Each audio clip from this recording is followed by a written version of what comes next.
नमस्ते, ओम नमः शिवाय। आप सबको फिर से एक बार स्वागत करता हूँ इस चैनल में। और आज एक सवाल लेके हम लोग आए हैं और इस पर चर्चा करेंगे। ये आप ही लोगों में से किसी ने पूछा है और मेरा मन में भी सवाल था। तो जब उपनिषद पढ़ते हैं, पहला श्लोक जो ईशावास्य उपनिषद का है, उसमें लिखा हुआ है कि ईशावास्यम इदम सर्वम यत्किंच जगत्तम जगत। मतलब इस अखिल ब्रह्मांड में परमात्मा हर कहीं पे विराजमान है, हर कण कण में परमात्मा विराजमान है। लेकिन कुछ लोग कहते हैं, कुछ विद्वान ऐसा कहते हैं कि ईश्वर जो है वो किसी खास जगह पे ही मिलेंगे जो परमात्मा है। तो मैंने एक दो लोगों से पूछा कि ऐसा क्यों। उन्होंने मुझे ये बताया कि आपका जब साइकिल का टायर ख़राब होता है, आप कहाँ जाते हो? आप ठीक कराने के लिए कहीं पे मेकर के पास जाते हो ना। बीमार होता है तो आप कहाँ जाते हो? डॉक्टर के पास। तो इस तरीके से बोला जाता है। तो मेरा मन में सवाल है, कोई गरीब आदमी है, उनको अगर कश्मीर में देवी का दर्शन करना है, अगर उनको देवी का दर्शन नहीं हो पाता है क्योंकि वो जा नहीं पाएंगे वहाँ पे, तो क्या देवी कृपा उन पे नहीं होंगे? या फिर मान लीजिए कि विश्वनाथ में जाना है या केदारनाथ में जाना है, अगर वो जा नहीं पाएंगे, उस परमात्मा का कृपा उन पे नहीं होगा? तो ये मेरा सवाल है। और इसीलिए इसी शंका को दूर करने के लिए गुरुजी हमारे साथ है। तो गुरुजी थोड़ा सा प्रकाश डालिए इस सवाल पे। ओम।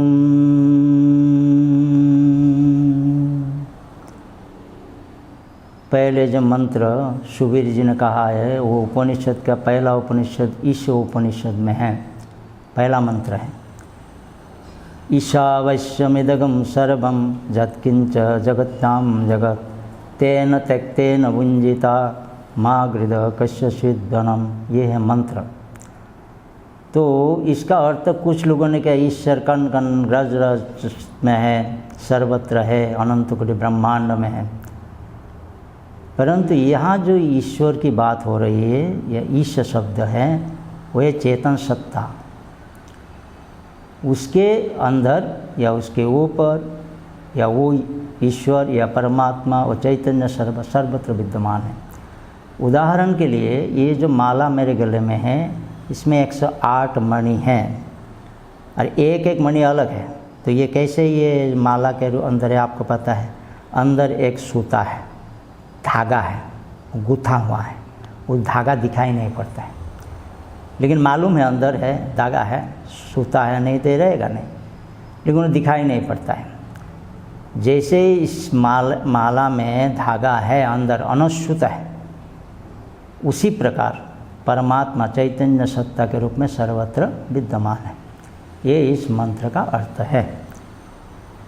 और ईश्वर या परमात्मा मंदिर में है या और कहीं पर है, हिमालय में है, मानस सरोवर कैलाश में, तो सुबीर जी ने कहा जो लोग वहाँ नहीं जा सकते उनका क्या होगा?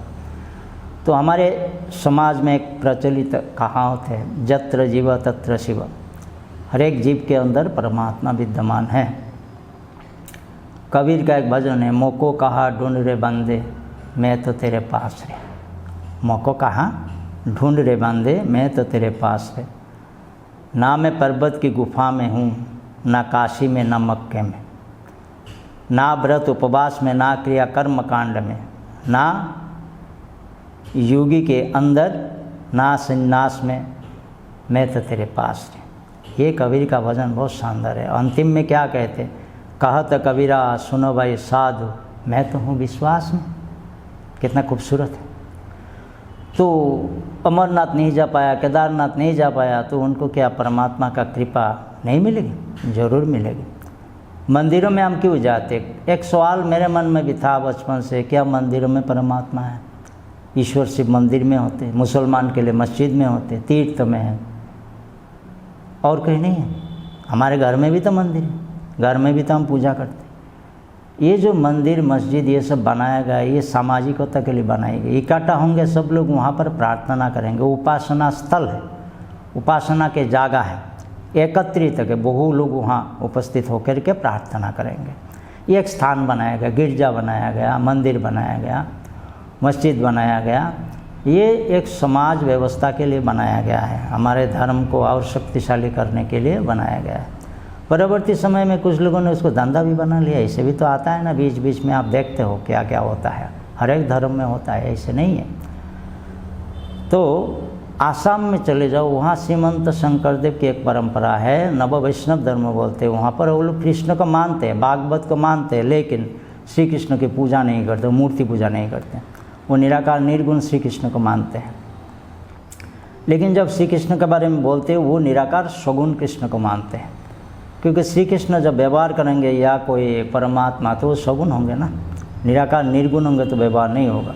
तो उनका जो नामघर होता है वहाँ पर गांव-गांव में होता है, उस नामघर में जो गर्भगृह है जहाँ मूर्ति स्थापन करते हैं वहाँ वो लोग भागवत को रखते। वो भागवत श्रीमंत शंकरदेव का अपनी निजी भाषा में लिखी हुई है और उसी को वो लोग पाठ करते हैं। वहाँ मूर्ति नहीं, लेकिन वो भागवत को शानदार ढंग से रखते हैं, श्रद्धा से, कपड़ा से। अपना आसामी जो अंगूछा है या जो भी कपड़ा है बड़े खूबसूरत होते हैं देखने से। और वहाँ दिया जलाते और अगरबत्ती जलाते, प्रसाद भी कच्चा प्रसाद देते हैं, जैसे मूंग है, जैसे चाने हैं, उसको भी जाके देते।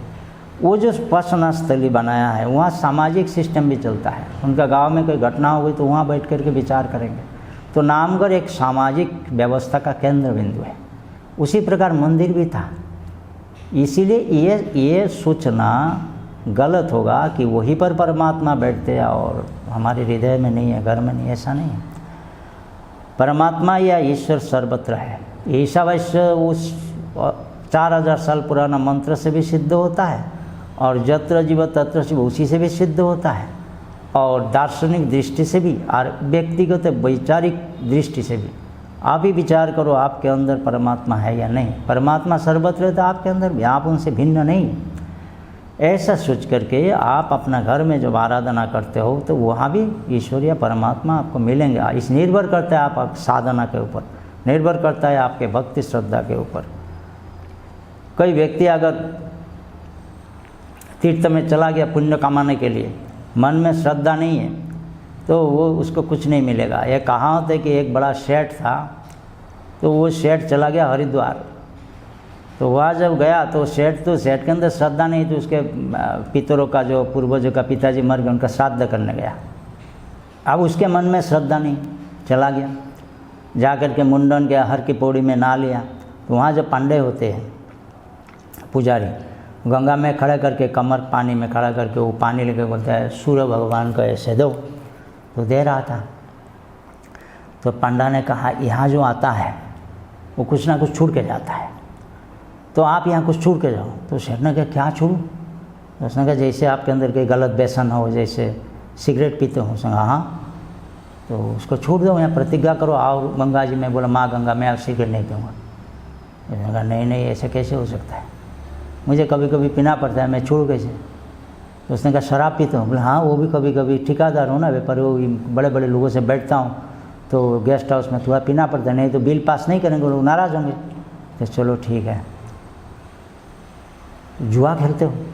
हाँ, वो कभी कभी खेल लेते हो। जो बड़े बड़े लोगों के साथ पढ़ते हैं ना, तो लोग गेस्ट हाउस में या 5 स्टार होटल में, अरे भाई ये सब करना पड़ता है यार, तुम और कुछ है तो बताओ, ये हम नहीं छोड़ सकते। तो वो पांडा जो भी बोले वो कहता है नहीं छोड़ सकता, नहीं छोड़ सकता, ये है वो है, बहाना है। तो फिर पांडा ने कहा कुछ भी तो छोड़ो। उसने कहा पंडा जी मैं ये कहता हूँ, मैं अक्स के बाद हरिद्वार ही नहीं आऊँगा, गंगा जी को ही छोड़ता हूँ। कैसा रहा? तो वैसे भगत कहीं भी जाएगा वो स्वर्ग में जाएगा, वहाँ से भी लौट आएगा। मुझे नहीं चाहिए। वो कहता है छोड़ना है तो हरिद्वार को छोड़ दो। तो ऐसा नहीं, आप घर के अंदर रह के गरीब हो धनी हो, परमात्मा के लिए गरीब धनी कुछ नहीं होता है। तुम्हारे दिल में अगर प्यार है, मोहब्बत है, तुम्हारे दिल में भक्ति है, श्रद्धा है, तो वो तुम्हारे पास है। मोको कहा ढूंढ रे बंदे, मैं तो तेरे पास।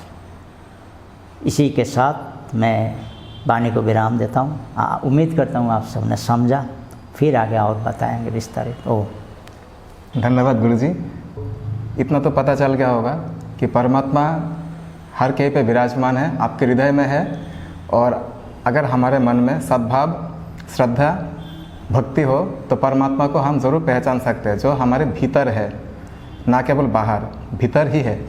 और अगर हम उनको पहचान नहीं पाए तो परमात्मा हमारे समीप होते हुए भी, बहुत समीप होते हुए भी बहुत दूर रहेंगे। और अगर आप पहचान गए तो बहुत दूर होते हुए भी वो आपके बहुत करीब, बहुत ही समीप रहेंगे। और इसी चीज़ को उपनिषद ने फिर से बताया कि तदेजति तन्यजति तद्दूर तद्वंतिके तदंतरस्य सर्वस्व तत्सर्वस्व बाह्यतः। अगर आपको ये वीडियो प्रेरणादायक ज्ञानवर्धक लगा होगा तो लाइक शेयर और इस चैनल को सब्सक्राइब ज़रूर कीजिए। मिलते हैं अगले वीडियो के साथ। नमस्ते। ओम नमः शिवाय।